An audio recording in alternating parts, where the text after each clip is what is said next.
Filemão, versículo 1.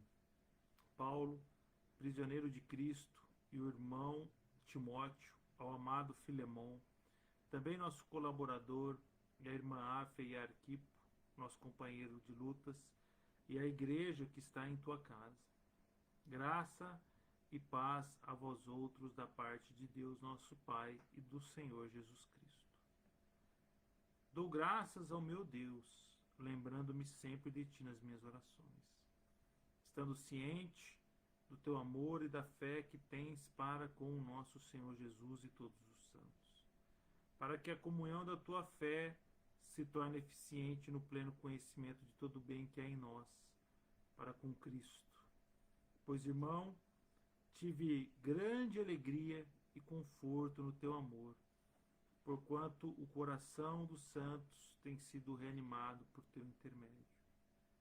Pois bem, ainda que eu sinta plena liberdade em Cristo para te ordenar o que convém, prefiro, todavia, solicitar em nome do amor, sendo que sou Paulo o velho e agora até prisioneiro de Cristo Jesus. Sim, solicito-te em favor de meu filho Onésimo, que gerei entre algemas.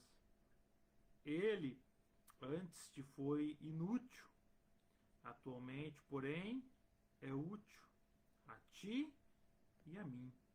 Eu te envio de volta em pessoa, quero dizer, o meu próprio coração. Eu queria conservá-lo comigo mesmo, para, em teu lugar, me servir nas algemas que carrego por causa do Evangelho. Nada, porém, quis fazer sem o teu consentimento, para que a tua bondade não venha a ser como que por obrigação, mas de livre vontade. Pois acredito que ele veio a ser afastado de ti temporariamente, a fim de que o recebas para sempre. Não como escravo, antes, muito acima de escravo, como irmão caríssimo, especialmente de mim, e com maior razão de ti, quer na carne, quer no Senhor. Se, portanto, me consideras companheiro, recebe-o como se fosse a mim mesmo. E se algum dano te fez, ou se te deve alguma coisa, lança tudo em minha conta. Eu, Paulo, de próprio punho o escrevo. Eu pagarei, para não te alegar que também tu me deves até a ti mesmo.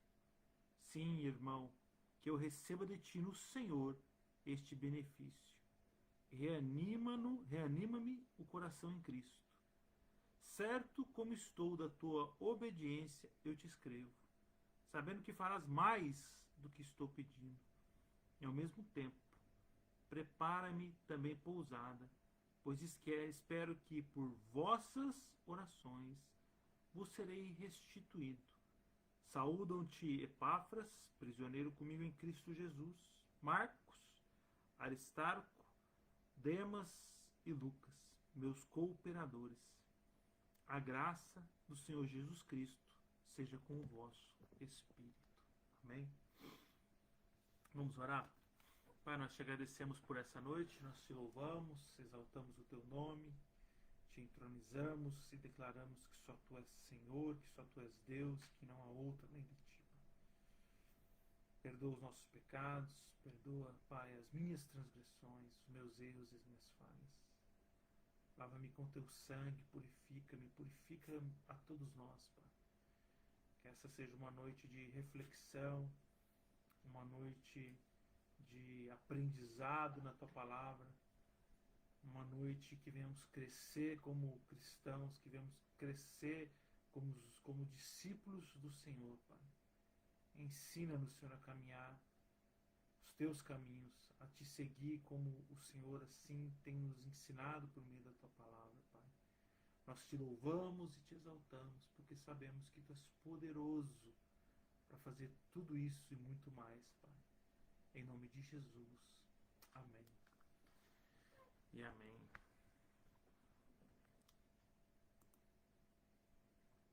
Nós estamos num período agora de Olimpíadas, Olimpíadas de Tóquio.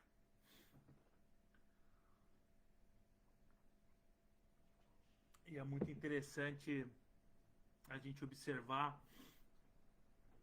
quantas pessoas são envolvidas em uma simples prova de qualquer modalidade que você estiver assistindo. Quando você para ver uma partida, por exemplo, de vôlei, né, de quadra, um olhar desatento de qualquer pessoa que esteja assistindo essa partida de vôlei, né? Hoje, inclusive, dia 4 de agosto, né? O Brasil venceu as atletas da Rússia de forma brilhante, né? Depois de uma virada. E quando você para ver uma partida como esta, por exemplo, um olhar desatento pode parecer que o jogo se resume às atletas em quadra, né? 6 de um lado, 6 do outro. Mas não. Não se resume só a isso. Nós temos ali ao lado, bem pertinho delas, uma comissão técnica das duas equipes, dos dois países, treinadores, auxiliares, médicos e até mesmo as jogadoras reservas, né, que vão entrando e saindo conforme o jogo vai fluindo.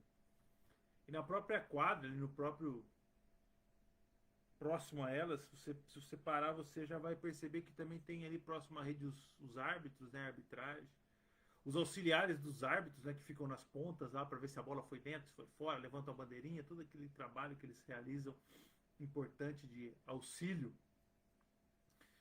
Além disso, tem toda a equipe operacional da partida que, né, que busca distribuir as bolas. Sempre tem alguém para dar uma bola rapidinho ali. Você já tem um japonês ali, né, uma japonesa para entregar aquela bola. Eles até dão uma higienizada na bola, já liberam a bola rapidinho. Toda a parte técnica, né, que faz parte dos pontos, faz aquelas marcações, contagens, anotações dos jogos, quem marcou ponto, quem não marcou. Enfim, vamos fazendo toda aquela contagem que precisa ser feita, a estatística do jogo depois que fica registrado, pega a assinatura de um, a assinatura da outra, enfim, a parte até burocrática do evento, né, do jogo.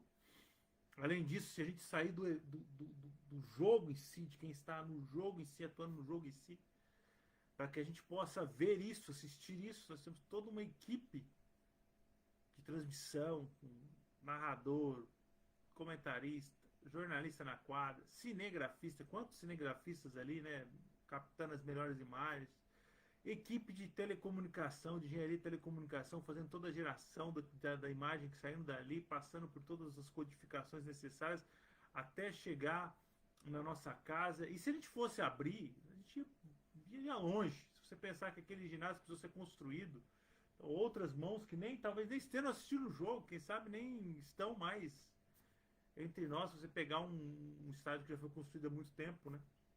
Mas que participaram de alguma forma para que aquele evento, que aquela simples partida fosse realizado. Isso é apenas um extrato, um pequeno extrato de como que a nossa sociedade funciona, com cada um exercendo o seu papel, a sua função, aquilo que sabe e aprendeu a fazer para que o jogo aconteça, ou até mesmo para que a vida aconteça. Uns com mais destaque do que os outros, mas todos envolvidos nesta mecânica, sendo útil para que a coisa toda flua como deve ser, para que o jogo aconteça, para que a vida aconteça. Todos nós temos a nossa utilidade na vida cotidiana, em meio à sociedade que nós fazemos parte, em meio ao trabalho que nós estamos, à igreja que nós fazemos parte, em meio à escola que nós estudamos, em meio ao lugar onde nós estamos envolvidos. Onésimo, ainda que a gente não goste muito da ideia, tinha a sua função, a sua parte na sociedade. Quando eu digo não gostamos muito, não gostamos muito da ideia, é porque eu estou falando especificamente do fato de que Onésimo era um escravo, alguém que pertencia a outro. Era um escravo e pertencia a Filemon, a quem essa carta é escrita. Paulo não deixa muito claro o que ocorreu, a gente até percebe no versículo 18 que a gente leu hoje, que talvez Onésimo tenha gerado um prejuízo para Paulo que vá além do prejuízo só do que ele valia, do valor que ele tinha comercial falando. Mas que talvez ele tenha gerado algum outro tipo de prejuízo, quem sabe roubado, levado a alguma coisa que lhe pertencia também. Além de si próprio.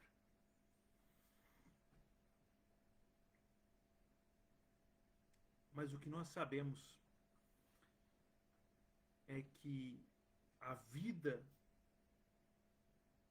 de Onésimo seguiu.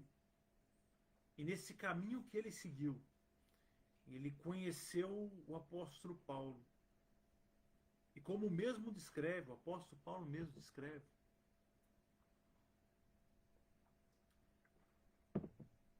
ele foi gerado por meio das suas algemas. Gerado no sentido de ter sido regenerado pelo Espírito Santo. De se tornar um novo homem, de nascer de novo, como Jesus bem advertiu a Nicodemos, que era necessário nascer de novo. Onésimo passou por esse processo. Se transformou num crente, como a gente conhece hoje, ou um cristão, ou um adepto daqueles que seguiam o caminho, como era conhecido o evangelho na época, os evangélicos, no caso, os cristãos. E quis Deus que essa história de transformação, de regeneração, de reviver de Onésimo, não parasse por aí. Quis Deus, além de chamar Onésimo, chamar também aquele que era o seu Senhor. Quis Deus que, além de salvar o escravo fugitivo, também fosse resgatado o senhor do escravo fugitivo. E agora, a coisa mais incrível que a gente percebe nessa carta é que essas duas histórias se reencontram novamente. Em algum momento da vida, nós não sabemos qual era a situação de fé de Filemon, se quando Onésimo fugiu ele já era um cristão ou não. Talvez não, isso, enfim, aí não há como cravar uma verdade nesse sentido. Mas quis a história que neste momento agora ambos fossem homens regenerados pelo Espírito Santo. Ambos fossem homens nascidos de novo. E o apóstolo Paulo, que mediou esse momento, escreve algo que eu queria destacar, que é o texto nessa carta, que talvez a gente vá trabalhar hoje para encerrar a nossa série, que começa ali no versículo 8, vai até o 12, mas tem uma ênfase forte no 11. Diz assim o apóstolo Paulo: depois de fazer a sua apresentação, saudação na carta, de fazer a ação de graça, né? Ele começa a interceder por Onésimo. E ele começa da seguinte forma: por isso, no versículo 8, mesmo tendo em Cristo plena liberdade para mandar que você cumpra o seu dever, como apóstolo, pastor de Filemon, poderia exigir dele que ele cumprisse o seu dever como cristão. Mas ele diz: prefiro fazer um apelo com base no amor. A primeira mensagem que nós ministramos aqui, nós falamos do amor de Cristo. Eu, Paulo, já velho e agora também prisioneiro de Cristo Jesus. A segunda mensagem que nós tratamos aqui foi a respeito de prisioneiros de Cristo.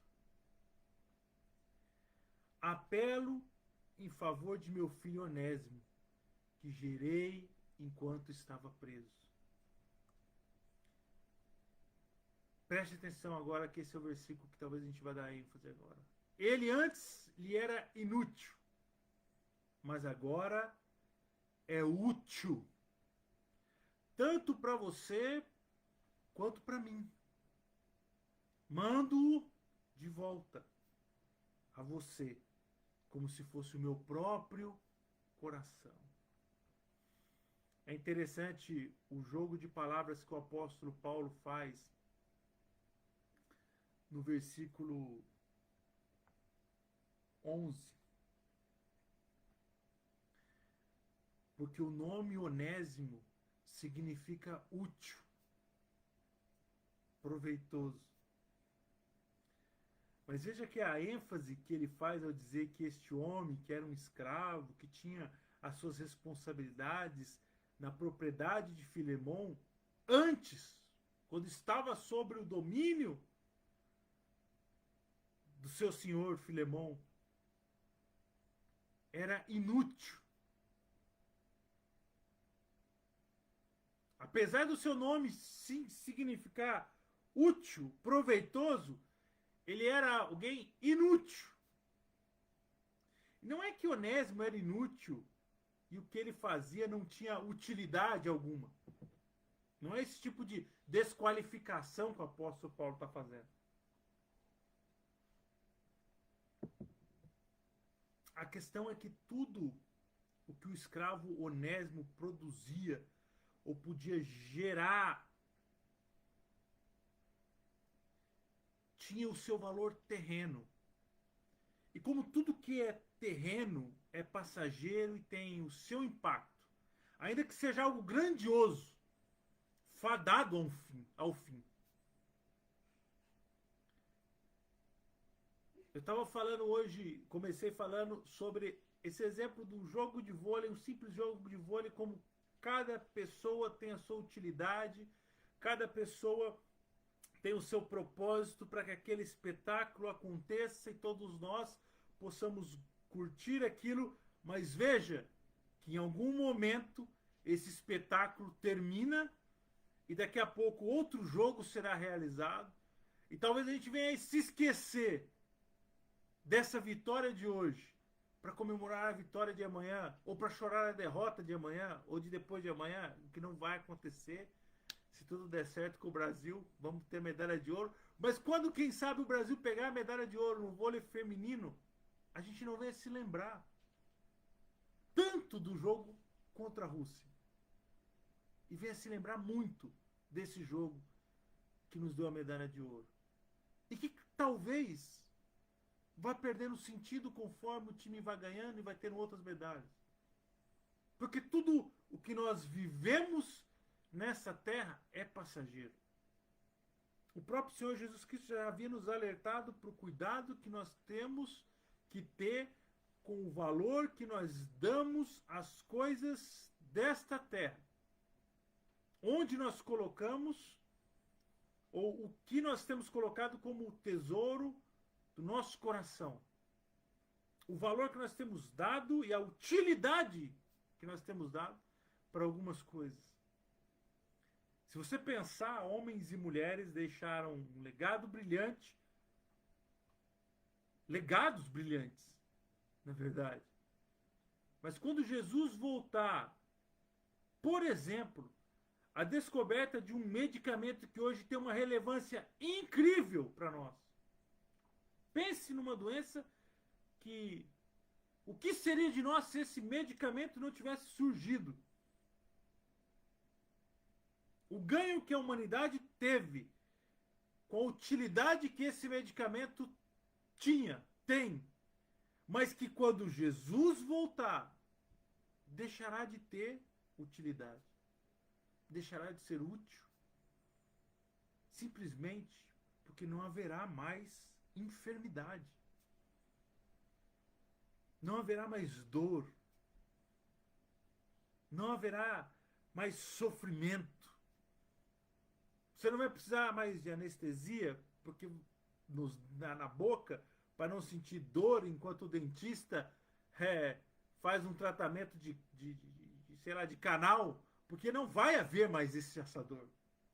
Então, A anestesia que faz tão bem, que nos ajuda tanto a suportar a dor, não será mais necessária. Por mais que ela tenha tido utilidade, ela não terá mais a sua utilidade.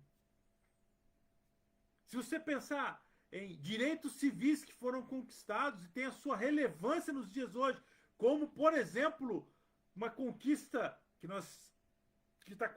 está dentro do contexto que nós estamos vendo aqui, que é o fim da escravidão, por exemplo, que tem a sua relevância, a sua importância, não serão mais necessários, pois toda injustiça cessará. Não haverá mais injustiça quando Jesus voltar. A utilidade de Onésimo, a qual Paulo se refere, a esse que inclusive tinha um nome, Onésimo, que significa útil, mas que era inútil, não é classificada unicamente pelo serviço que ele prestava ao apóstolo Paulo, mas a utilidade que ele tem agora se dá por conta do seu chamado para a obra de Deus,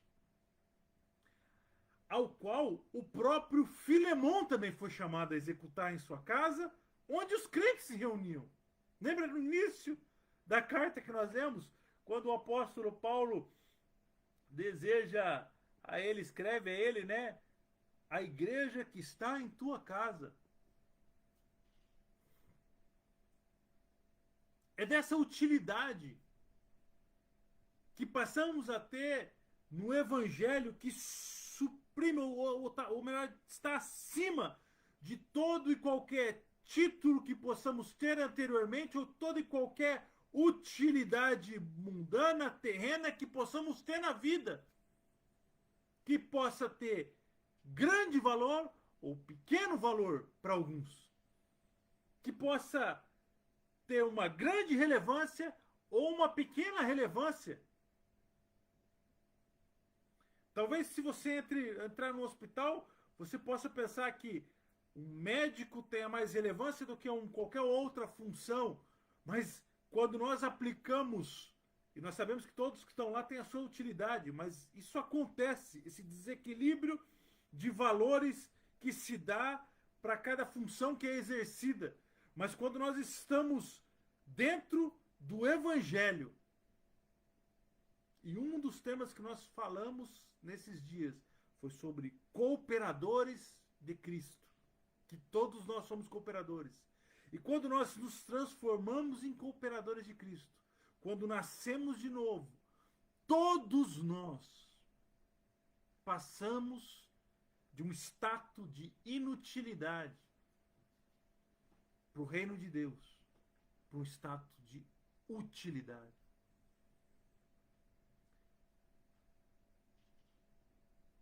Não, e nesse status não importa qual a sua qualificação nesta terra, não importa quantos diplomas você tem, ou se você não tem nenhum. Não importa se você tem muito dinheiro na conta ou não tem nenhum. Não importa, como nós falamos durante esses tempos, se a tua igreja está em um ginásio, ou se ela está numa pequena sala, ou se ela está numa casa. Porque não é isso que determina a utilidade, mas é o fato de termos sido regenerados pelo Espírito Santo, de termos sido feitos filhos e filhas de Deus. É isto que nos torna úteis. A afiliação que temos agora, que nos torna iguais perante Deus, que nos torna irmãos e irmãs. É por isso que o apóstolo Paulo diz para Filemon que você agora o receba não mais como escravo, porque não é o status na sociedade que determina quem ele é ou não é mais para você, Filemon. Não é se ele é o principal jogador do time, ou se ele é o que pega a bola, que escapa para a arquibancada. Não é se ele é o treinador do time, ou se ele é só o auxiliar que anota quem fez o ponto. Não é se ele é o médico do hospital, ou o diretor do hospital, ou o faxineiro do hospital. Não é se ele é o juiz, o promotor, o advogado, ou o réu no fórum. Não é o status do mundo que diz qual é a utilidade que ele tem.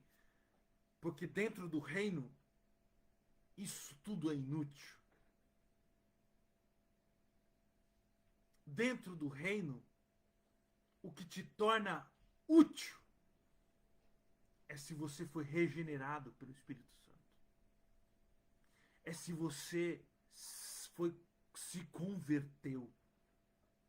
É se a conversão, se houve a troca de um coração de pedra para um coração de carne. Se há um processo de santificação. Se as atitudes que partem a partir desse start realmente declaram a regeneração que o Espírito Santo fez. Então é um título que A, B ou C pode te dar, mas é o fato do Espírito Santo de Deus habitar em você que te torna agora independente do teu status, da tua funcionalidade, da sua utilidade, que para o reino é toda inútil. Não importa isso, mas importa o que o Espírito Santo tem feito em você.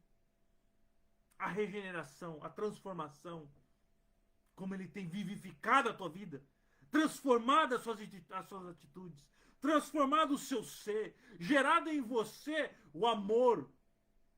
O amor que o apóstolo Paulo clama para fazer o seu apelo a Filemão. Eu poderia te obrigar, mas eu faço em amor. Porque eu não faço porque sou teu apóstolo, porque eu sou teu pastor, mas eu faço porque eu sou o seu irmão, como o apóstolo Paulo diz. Recebe-o como irmão, assim como você me recebe. Não porque eu sou apóstolo, não porque eu sou Paulo, o sábio ou qualquer outro tipo de coisa. Pelo contrário, ele se apresenta como o velho, o prisioneiro, mas o útil irmão Paulo no reino de Deus.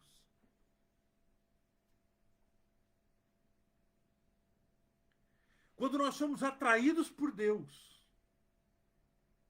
feitos cooperadores, companheiros de luta, como o apóstolo Paulo se refere a Arquipo,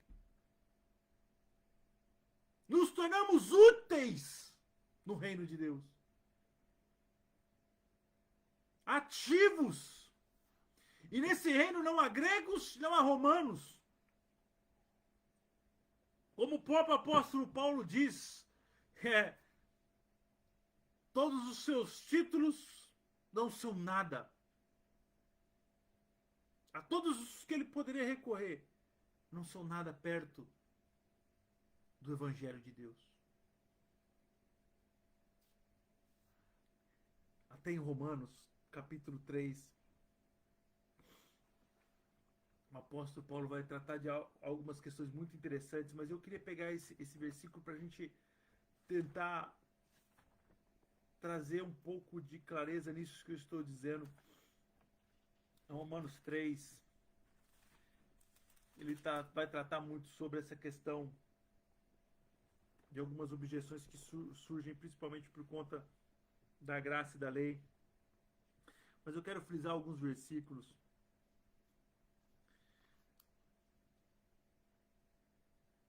No versículo 9, ele diz assim o seguinte, depois de fazer toda uma explicação, ele diz assim, que se conclui? Temos nós qualquer vantagem? Ele está falando, tem vantagem de ser judeu, de ter recebido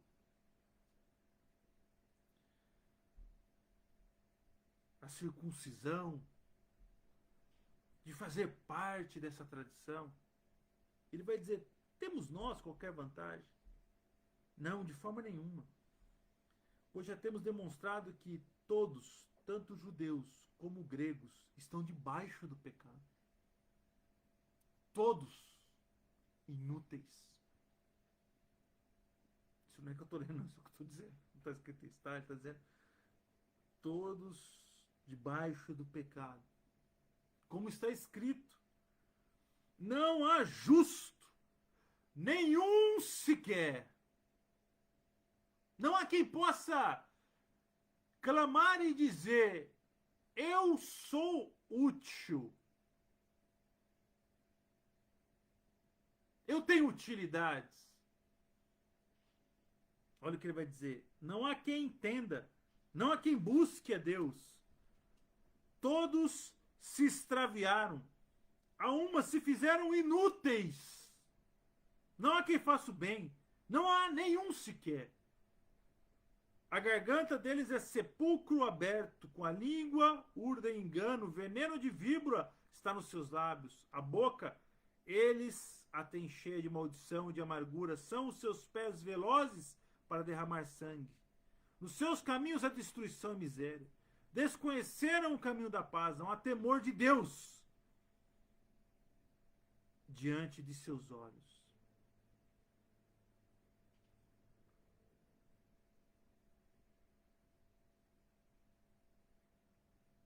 Olha o que ele vai dizer agora no versículo 21. Vou pular uns versículos para andar um pouco. 21.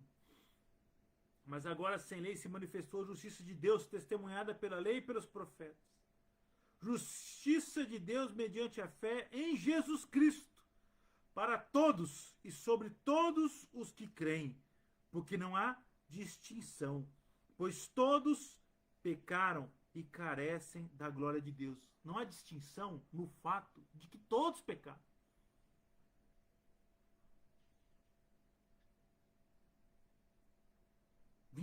Sendo justificados gratuitamente por sua graça, mediante a redenção que é em Cristo Jesus, a quem Deus propôs o seu sangue como propiciação mediante a fé, para manifestar a justiça por ter Deus, na sua tolerância, deixado impunes os pecados anteriores cometidos, tendo em vista a manifestação da sua justiça no tempo presente, para ele mesmo ser justo e o justificador daquele que tem fé em Jesus. 28. Concluímos, pois, que o homem é justificado pela fé, independente das obras da lei.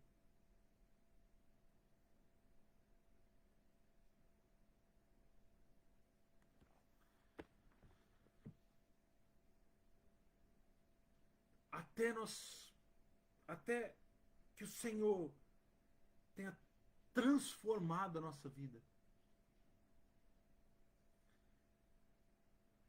Todos estamos nesse status de inutilidade. Mas quando nós vemos que o apóstolo Paulo diz, esse homem que era inútil para você, e ele era um escravo dele, produzia, trabalhava, fazia as coisas que tinha que fazer para ele, exercia sua função provavelmente lá. Ele diz agora ele é útil. E não é útil só para você. Ele é útil para mim também. Porque ele é útil agora no evangelho. Ele é útil agora no trabalho árduo que nós temos de anunciar o evangelho, de pregar a palavra de Deus, de trazer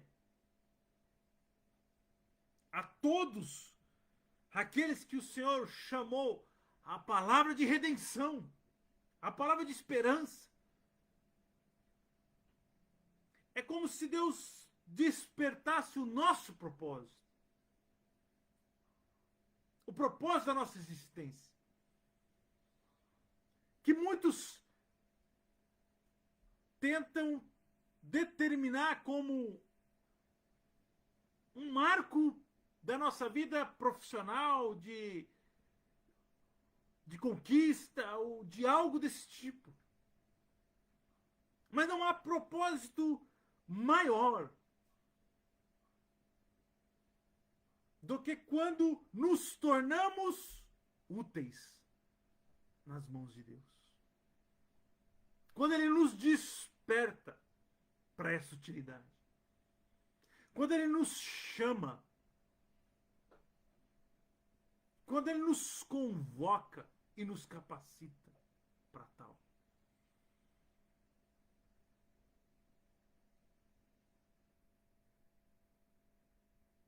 Ele diz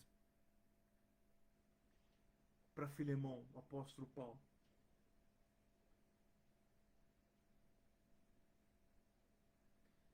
no versículo 15: pois acredito que ele veio a ser afastado de ti temporariamente. Por uma providência divina, quis Deus separar vocês dois por um tempo. Mas olha que coisa maravilhosa que ele vai dizer agora. Agora que eu lhe devolvo o seu escravo.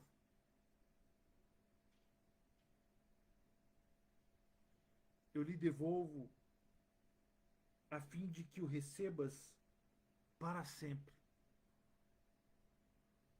É óbvio que ninguém vive para sempre.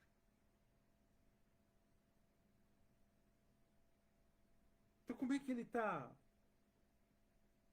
dizendo que agora, então tá aí, eternamente agora ele é teu? Não, porque a sequência do versículo traz a clareza.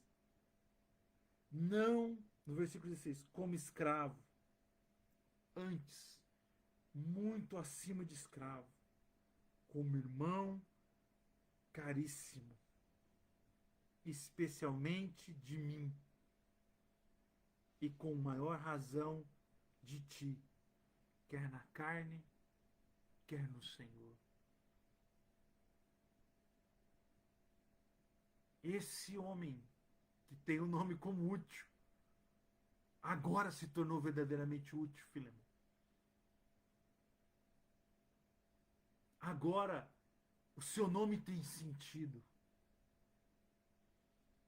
Agora ele realmente é proveitoso. Muito mais do que era quando era escravo. Muito mais do que era quando podia te servir, colocando a tua mesa, ou trabalhando no campo, ou fazendo qualquer tipo de trabalho manual que pudesse te trazer riqueza e gerar algum benefício. Muito mais do que isso, Filemão. Agora você recebe para sempre, porque um dia há de acontecer que você e ele morrerão, como morreram. Mas esse não será mais o fim. Esse não é o fim da vida de vocês. É só o início de uma vida eterna, na qual vocês não serão mais senhores e escravos de ninguém. Não serão mais judeus ou gentios. Não serão mais ricos ou pobres.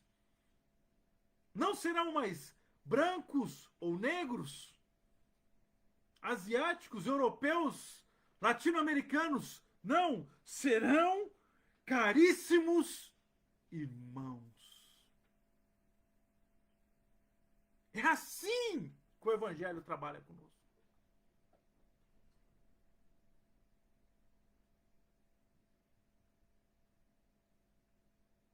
Nós precisamos entender que quando Deus nos chama, Ele nos chama para uma comunidade de irmãos e irmãs, homens e mulheres, que têm as suas utilidades terrenas, que têm as suas capacidades intelectuais e capacidades técnicas, e, enfim, capacidades profissionais, capacidades que você pode, que variam de N formas. Mas enquanto parte dessa família, nós temos algo que nos une e nos faz únicos, que é a nossa irmandade. Então, o que nos torna irmãos e irmãs de Cristo, filhos do mesmo Deus, participantes da mesma família, Eu e você. Independente do que eu faço e do que você faz. Há algo que é maior. E como bons irmãos, nós nos recebemos uns aos outros. Não como menor ou maior, mas como irmãos iguais. Iguais na fé, iguais no Espírito, pois há um só Espírito, um só Deus, um só Senhor, um só Salvador, o nosso Jesus Cristo, que nos une e nos dá utilidade em seu reino. Exercendo, até mesmo podemos, até quando nós pensamos em ministérios, em funções, em corpo de Cristo, uns como mãos, outros como nariz, outros como olhos, mas todos participantes de um só corpo. A unidade em Cristo Jesus.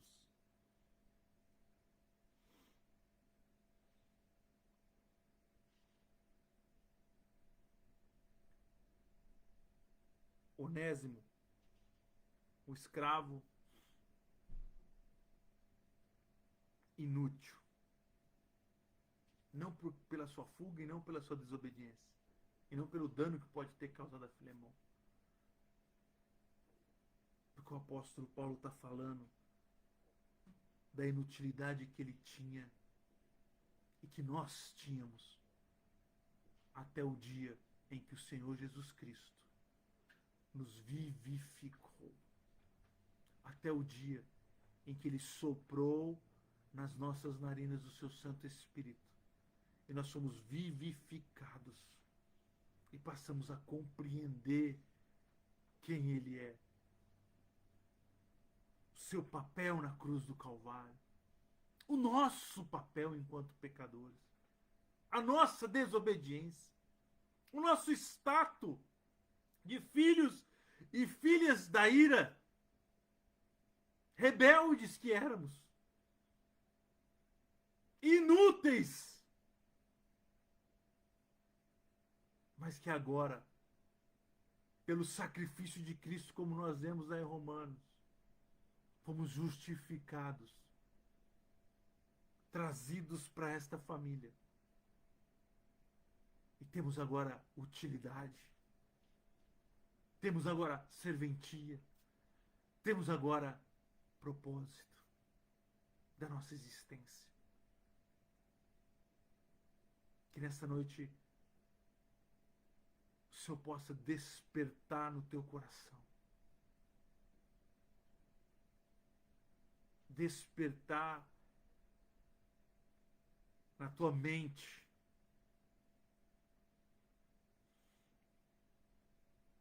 a utilidade que você tem no reino de Cristo Jesus. Ele te despertou para algo, te chamou para algo, te convocou para algo, que começa por fazer parte dessa família. E nesta família, todos são úteis.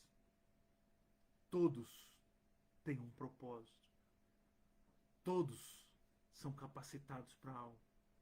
Todos, como prisioneiros de Cristo, revestidos do seu amor, capacitados por Ele, se transformam em cooperadores e intercedem uns pelos outros, porque todos são úteis nas mãos de Deus.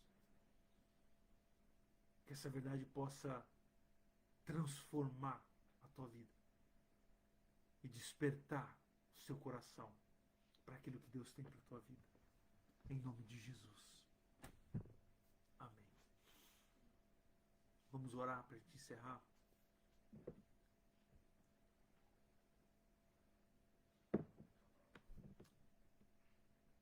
Pai amado, nós nos colocamos diante de Ti em oração, mais uma vez. Diante dessa palavra maravilhosa que o Senhor nos traz, de esperança e certeza, de que aqueles que o Senhor tem chamado, capacitado para uma obra maravilhosa. É o Senhor que nos capacita, porque o Senhor nos dá sentido. Sentido de utilidade, de serviço. Como nós bem falamos na semana passada, até mesmo em coisas que parecem tão pequenas e sutis, mas que têm uma importância, como o chamado que o Senhor nos tem à oração, à intercessão pelos santos. A oração pelos outros. A amar, a interceder, a se colocar à disposição do próximo. Oh Deus, nós te louvamos e te exaltamos, porque o Senhor muda a nossa vida por completo e o nosso status de inutilidade para seres úteis no teu reino. Nos dando vida, gerando em nós vida, como o Senhor gerou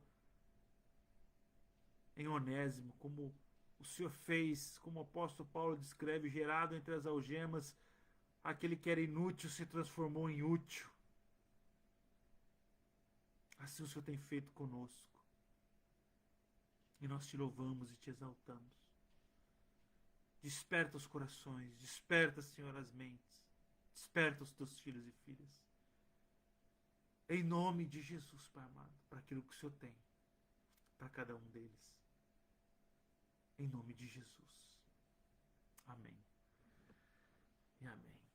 Queridos, Deus abençoe a vida de vocês. Tenham uma ótima quarta-feira, restinho aí de noite.